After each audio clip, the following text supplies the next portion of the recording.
Did you know that advanced alien technology is all around you? Scattered all across the world, the remnants of our extraterrestrial ancestors lie waiting for their mysteries to be unlocked. Mainstream historians and archaeologists refuse to acknowledge it, but more ancient artifacts and sites seem to defy conventional explanations. Ancient constructs like the Great Pyramids and artifacts like the Antikythera mechanism reveal that ancient engineers were either far more advanced than we are today, or they constructed these marvels with the aid of alien engineering. How much of human history was shaped by these non-human intelligences? And can the advanced technology of the past be rediscovered, recreated, and used to guide us into an even more technologically advanced future? In this video, I'll take you on a journey back to the ancient world to uncover 5 examples of lost technologies so advanced they reveal our true extraterrestrial origins. In the quest for lost alien technologies, I will show the ancient worlds of Mesopotamia, Egypt, India, Greece, and more. And by journeying into the past, I'll show you what this means for our future. Let's start with the most unexpected form of advanced technology found in the ancient world, the one that was often the deciding factor in who won history's bloodiest battles. But first, this video is part of a series I'm making on the origins of the human race, the rise of civilization, and the ultimate destiny of planet Earth. If you've missed the other installments, check the links in the description below. If you enjoy this video, please leave a like, and if you want to see more videos like this, please subscribe. Long ago, in a time before the birth of mankind, there was a great war of the gods. Creation myths from all around the world begin with a conflict between the gods and goddesses of the cosmos, and it is clear by the state of the world today, humanity inherited these warlike tendencies from our creators. Ancient texts like those about the War of Troy, the Epic of Gilgamesh, and the Edfu temple inscriptions show gods actively participating in human wars, often controlling events behind the scenes. Usually it was the intervention of the gods that decided who was the victor in these wars. One of the most common ways the gods intervened was by sending demigods into battle. A demigod is defined as a being who is part mortal and part divine, the offspring of a god and a mortal human. Demigods possess incredible power that sets them apart from regular humans, but they fall short of the full powers of the gods. They often have enhanced strength, intelligence, or other supernatural abilities. Demigods often bridge the human and divine realms, acting as intermediaries. Beings like Hercules, Perseus, Thor, and Imhotep, just to name a few, were demigods. The most famous instance of a demigod in battle was Achilles during the Trojan War. The son of a mortal king and a sea nymph, Achilles single-handedly turned the tide of the Trojan War. Ancient wars, like the War of Troy, show gods actively controlling events behind the scenes. Greek gods, mainly Zeus, deliberately caused the war at Troy to reduce the human population. During the War of Troy, different gods took sides, directly influencing the outcome of battles and even helping mortal warriors. When Achilles, a demigod, rejoined the battle, the Achaeans started to gain the upper hand. The gods, angered by the shift in power, reconsidered their involvement and began helping their favored mortals again. The city of Troy was once thought to be a myth, and the War of Troy, and the feats of Achilles by extension, were also considered myth. Until 1871, when Heinrich Schliemann discovered the ruins of Troy in the northwest of present-day Turkey. As more and more archaeological discoveries unearth evidence of what were once considered myths, we get a new perspective on the intervention of the gods and the creation of demigods. As I've explored in past videos, the gods of the ancient world were extraterrestrials from a hidden planet in our solar system.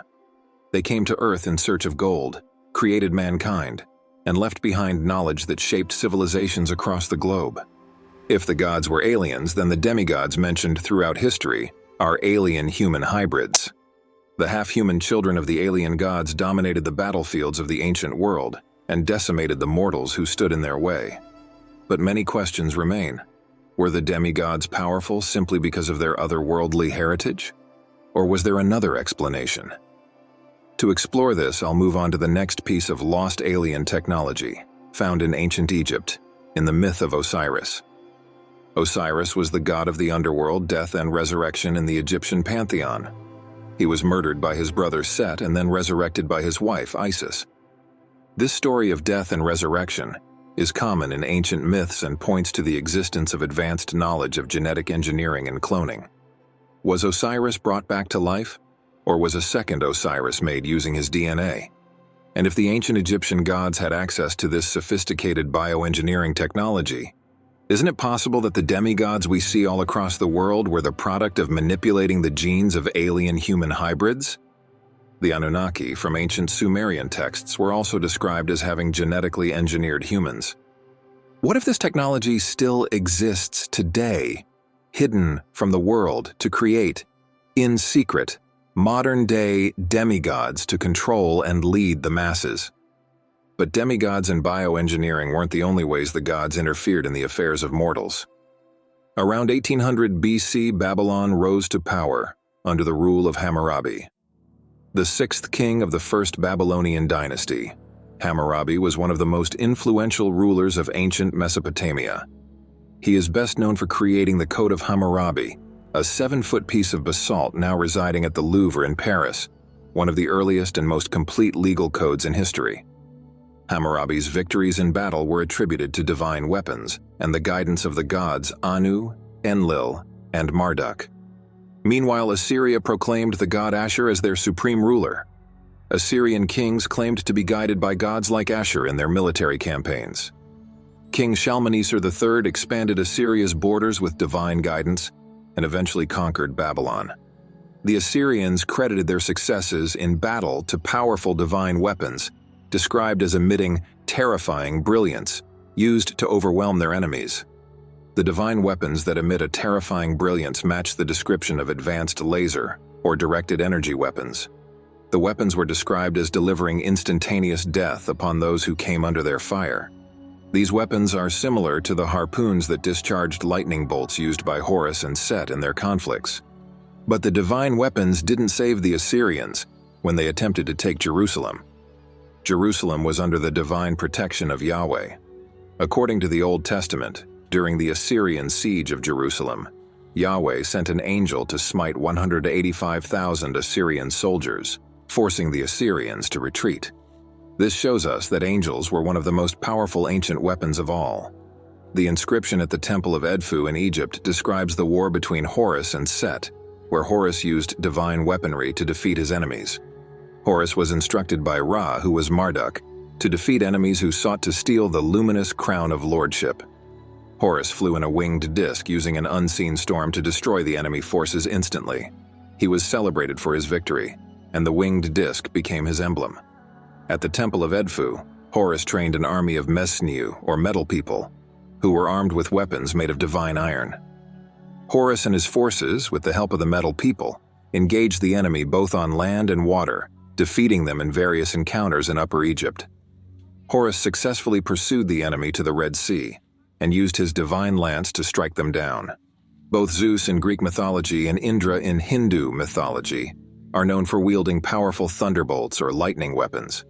Zeus used his thunderbolt in the Titanomachy, the war with the Titans, and in his battles with the monster Typhon. This thunderbolt had devastating power described as shaking the heavens and earth, producing blinding flashes and releasing extreme heat and force, similar to nuclear explosions or energy weapons.